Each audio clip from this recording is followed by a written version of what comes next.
Halo, welcome back to my YouTube channel. Masih di tutorial ngantuk, tutorial yang mungkin kalian sudah paham. Oke, sekarang kita beranjak ke kejahatan-kejahatan di bidang komputer atau di internet ya. Sekarang sesi terakhirnya tentang kejahatan di bidang komputer atau di bidang cyber ya.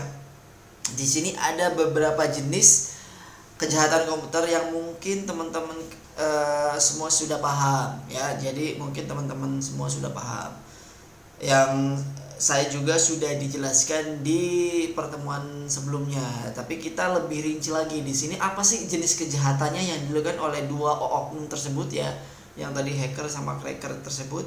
Yang pertama, jadi unauthorized access. Ini lumrah lah ketika orang yang masuk pertama kali juga masuk di dunia komputer ya. Orang unauthorized access merupakan kejahatan yang terjadi ketika seseorang memasuki atau menyusup ke dalam suatu sistem lain atau jaringan lain tanpa izin, tanpa sepengetahuan dari pemilik dan sebagainya lah ya. Ingat, kejahatan yang terjadi ketika seseorang memasuki atau menyusup ke dalam sistem jaringan komputer secara tidak sah tadi. Maksudnya apa? Masuk ke dalam server yang memang tidak diberi izin. Nah, itu disebut unauthorized access. Itu kejahatan yang memang apa ya? Ya, kalian sudah tahu lah. Nah, salah satunya adalah probing dan port, merupakan contoh kejahatan ini. Jadi, probing and port scanning ini apa ya? Probing tuh intinya kalian misalnya kalian masuk ke rumah ya, secara tidak diketahui oleh pemiliknya. Kalian adalah probing and port scanning. Jadi setiap portnya, setiap bagiannya kalian scan. Di mana nih celahnya? Misalnya kalian melewat pintu, oh ternyata pintunya dikunci, kuncinya sudah diambil, oh ternyata pintunya digembok. Coba lewat jendela, jendelanya gimana dan sebagainya. Ya, ini ada artikel yang menjelaskan tentang tersebut juga. Coba saya paste ya.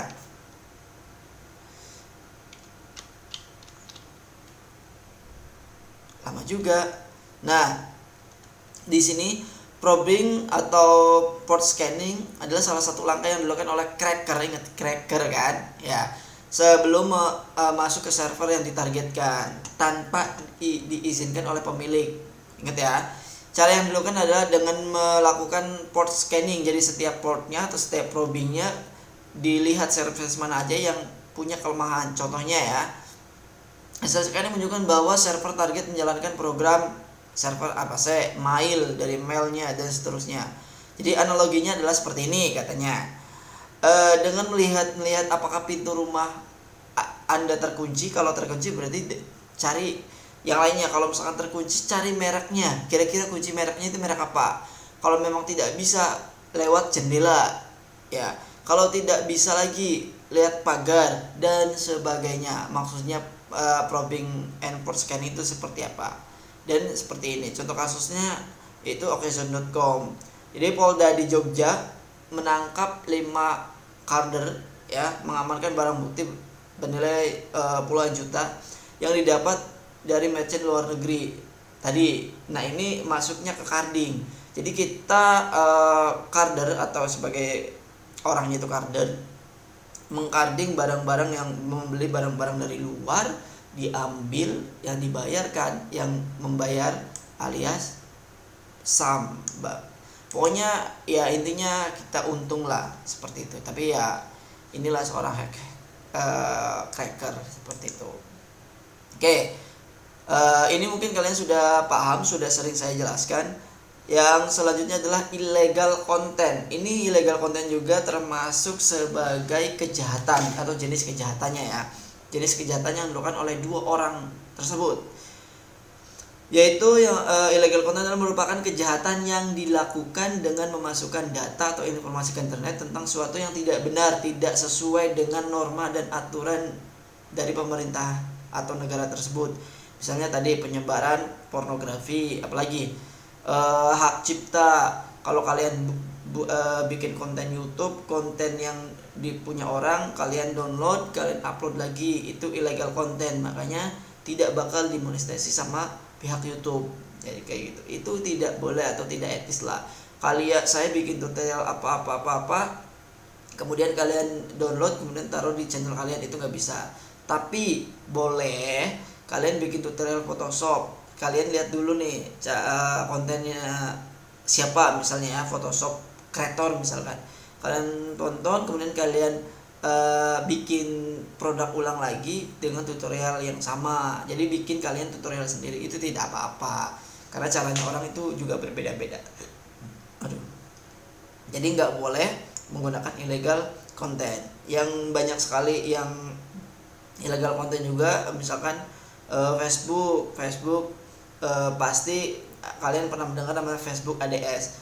Kita kalau misalkan iklan lowongan kerja sekarang itu terdeteksi, misalnya membutuhkan dosen atau apapun, kedeteksi bahwa ini promosi.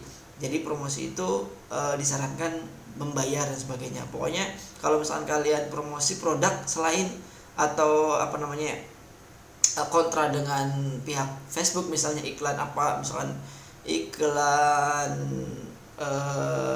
YouTube di Facebook atau apapun lah ya yang kontra dengan Facebook, biasanya langsung link ini tidak diizinkan untuk di-share di platform Facebook seperti atau platform grup Facebook seperti itu. Jadi ada illegal content, disebutnya illegal content. Kemudian penyerangan virus secara sengaja. Ya, kalian juga ketika awal masuk atau secara langsung kalian ketika sudah menggunakan komputer pasti banyak iklan, banyak download sesuatu misalkan dulu dimanapun, aplikasi manapun, kemudian kalian kena virus, kena apapun ya, atau misalnya lewat email kalian klik email tersebut dan ternyata virus itu tidak sengaja terdownload dan masuk ke dalam komputer kalian. Ya hati-hati saja, makanya ketika download pun hati-hati. Banyak sekali sekarang download itu ketika kalian klik download ngelink ke tab berikutnya ya, itu hati-hati juga. Kemudian ada juga ketika download kalian harus mendownload aplikasi baru aplikasi yang kalian inginkan terdownload. Itu juga hati-hati ketika menginstal aplikasi tersebut karena bisa saja itu adalah virus.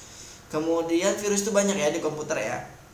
Jadi penyebaran virus pada umumnya dilakukan dengan menggunakan email. Nah ini zaman kuno itu menggunakan email, spam dan sebagainya.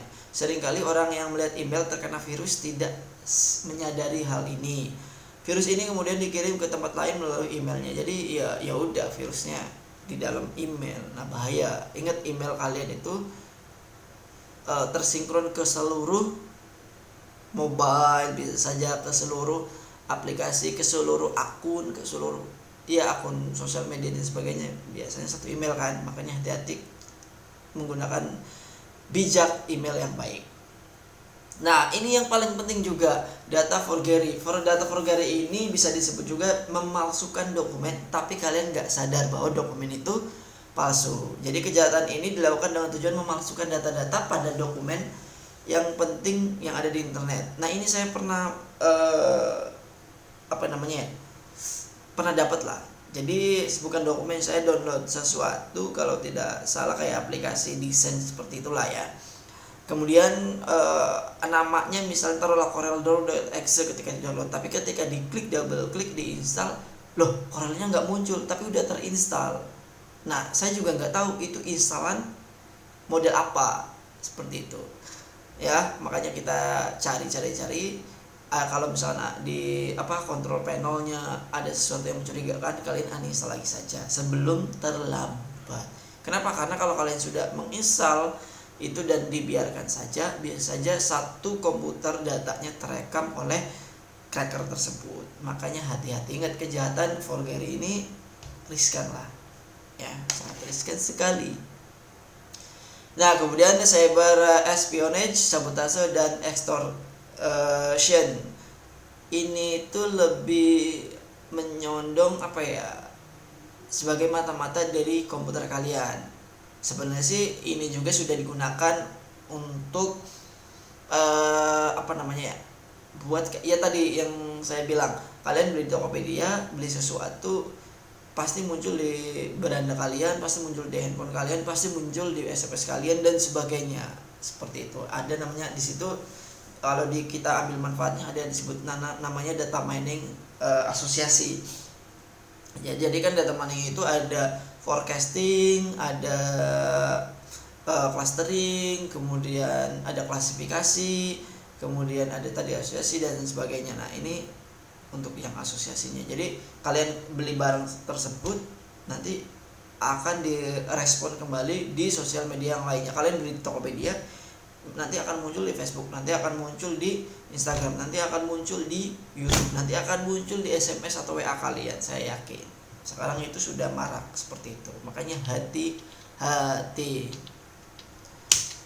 Jadi untuk exploit sabotase dan extortion ini bisa juga misalnya kalian punya pasangan, buka handphone pasangan kalian, kemudian diklik Facebook aja, scroll ada iklan tas. Oh, berarti kalian sudah tahu pacar kalian atau pasangan kalian itu sekarang lagi mencari tas.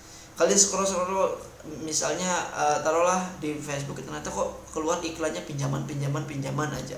Terus berarti secara tidak langsung pasangan kalian atau teman kalian itu entah sudah meminjam atau belum, atau sudah mengklik atau sudah menginstal aplikasi pinjaman online tersebut misalnya.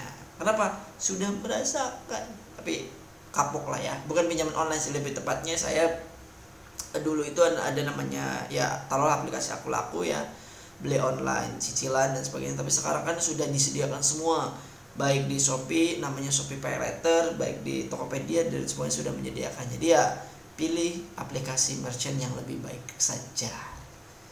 Lanjut. Nah, kemudian cyber stalking ini jadi secara berulang-ulang, apa gimana ya caranya? Pokoknya email spam lagi, ngirim lagi terus-terusan sampai kalian pun risih. Jadi stalking. Kejahatan ini dilakukan untuk mengganggu atau melecehkan seseorang dengan memanfaatkan komputer, misalnya menggunakan email, dan dilakukan secara berulang-ulang. Kemudian kejahatan tersebut menyerupai teror. Nah, tadi terus-terusan kalian kirim email, bisa di spam, bisa yang manapun lah ya. Kemudian hal ini juga bisa memudahkan dalam membuat email dengan alamat tertentu tanpa harus merahasiakan identitas diri. Pokoknya hati-hati. Kalau ini sekarang jarang sekali yang cyber stalking. Ini yang tadi saya jelaskan, bla bla bla bla bla, pernah saya jelaskan. Ada namanya carding. Carding merupakan kejahatan yang saya yakin kalau angkatan tahun berapa ya? Ya tahun 2000-an sampai 2014, 2017 lah masih ya merasakan, atau temennya merasakan pernah melakukan carding. Itu nggak boleh. Ya, teman saya sampai ditangkap, kemudian dipenjara, ya kemudian meninggal juga karena kena penyakit mah. Jadi nggak mau makan lah, seperti itu. Jadi carding ini merupakan kejahatan yang dilakukan untuk mencuri nomor kartu kredit milik orang lain untuk digunakan sebagai dalam transaksi perdagangan di internet, eBay. Kita carding dulu, contohnya ya, kita carding ya, kita mainan beli sesuatu di eBay misalnya, kita beli Phantom tadi, kita beli dulu itu masih marak yang handphone yang Windows tuh apa lupa misalnya, atau 7 free day dulu itu, jam tangannya 7 free day. Kalau jam tangan itu kayaknya kemahalan deh ya, kalau jam tangan terlalu kemahalan kayak misalnya Patek Philippe dan sebagainya itu kemahalan. Biasanya kalau tingkat-tingkatan mahasiswa rata-rata ke handphone dulu itu iPhone 10 kalau nggak salah, iPhone 10, kemudian tadi ya 7 free day, Phantom 6 atau Phantom berapa saya lupa. Kemudian kalian beli, dibayarkan oleh kartu kredit orang lain. Ingat, kartu kredit orang lain di internet, yang bayar siapa, kalian nyampe lah, misalnya udah dibeli barang tersebut, nyampe di bea cukai, kalian cukup mengambil di bea cukainya saja. Tapi ingat, itu kejahatan, tidak boleh ya. Oke, next. Kemudian ada namanya cyber squatting dan typo squatting. Nah ini ya, cyber squatting adalah merupakan kejahatan yang dilakukan dengan mendaftarkan domain nama perusahaan orang lain dan kemudian berusaha menjualnya kepada perusahaan tersebut dengan harga yang lebih mahal. Jadi Misalnya saya namanya tutorial ngantuk, jadi ada orang yang buat tutorialngantuk.com.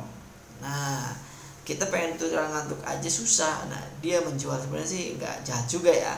Atau typo squatting, jadi kejahatan yang dibuat mirip tadi, BCA klik sama BCA kilek. Nah, itu nama typo squatting. Kemudian hijacking ya. Hijacking ini merupakan kejahatan melakukan pembajakan hasil karya orang lain. Itu nggak boleh, semua lah ya, bukan hanya di cybercrime aja, tapi semua kejahatan baik di dunia nyata atau dunia maya itu juga ya, memang tidak boleh. Nah, ini terjadi hijacking, salah satunya adalah software pirasi atau perangkat lunak lah ya. Tapi ini masih marak, banyak yang crack ya, banyak lah ya yang crack seperti itu. Kemudian terorisme ya. Terorisme ini suatu tindakan cybercrime termasuk cyberterorisme jika mengancam pemerintah atau warga negara, termasuk cracking di situs pemerintahan atau militer. Jadi kalau misalnya kalian nge-crack situs pemerintah, kalian juga disebut sebagai terorisme atau cyberterorisme. Itu tidak boleh, kecuali kalian misalnya kerjaan kalian nyari bug situs-situs pemerintah, kemudian kalian ajukan bugnya kepada pemerintah tersebut atau situs tersebut. Insya Allah ya, mudah-mudahan kalian dapat achieve lah ya, dapat penghargaan, minimal dapat duit lah, bahwa kalian memberikan ini loh bugnya dari sini. Jangan sampai bisa ke-hack ke orang lain, jangan sampai kalian juga nge-hack, itu nggak boleh ya. Ini contoh-contohnya diskusi. Nah, diskusi ini yang tadi saya sebutkan, silakan kalian diskusikan ya. Satu kelompok 3 orang saja, silakan apa saja istilah-istilah yang ada di dalam cybercrime. Ingat, istilah-istilah yang ada di cybercrime, kemudian jelaskan menurut pendapat kalian. Contohnya phishing ya, apa itu phishing, kalian jelaskan bla bla bla bla bla bla. Kemudian apa lagi, tadi carding sudah dijelaskan. Banyak yang istilah-istilah yang cybercrime itu belum saya jelaskan. Silakan cari istilah-istilah yang cybercrime, minimal 5 saja ya, maksimal 5 lah, 3 orang saja. Ingat, 3 orang dalam satu kelompok, kemudian apa istilah-istilahnya, kemudian jabarkan. Mungkin itu saja videonya, sharing-sharing itu saja. Kalau misalkan ada pertanyaan silakan di komentar, nanti saya jawab juga melalui video. Terima kasih, see you. Jangan lupa like, comment, and subscribe. Ingat, like, comment, and subscribe.